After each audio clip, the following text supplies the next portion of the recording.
جسم کی چوٹ تو وقت کے ساتھ ٹھیک ہو جاتی ہے، مگر لفظوں اور رویوں کے زخم کبھی ٹھیک نہیں ہوتے۔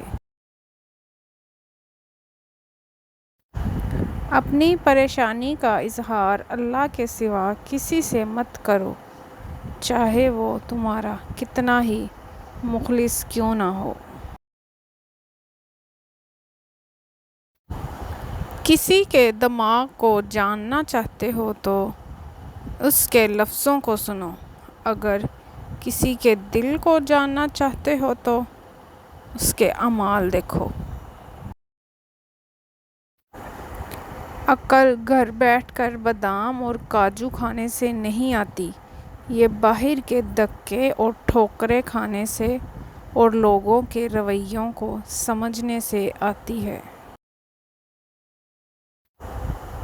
حضرت علی رضی اللہ تعالیٰ عنہ نے فرمایا، جو چیز تم حاصل نہیں کر سکتے اس کے لیے اپنے آپ کو پریشانی میں مت ڈالو۔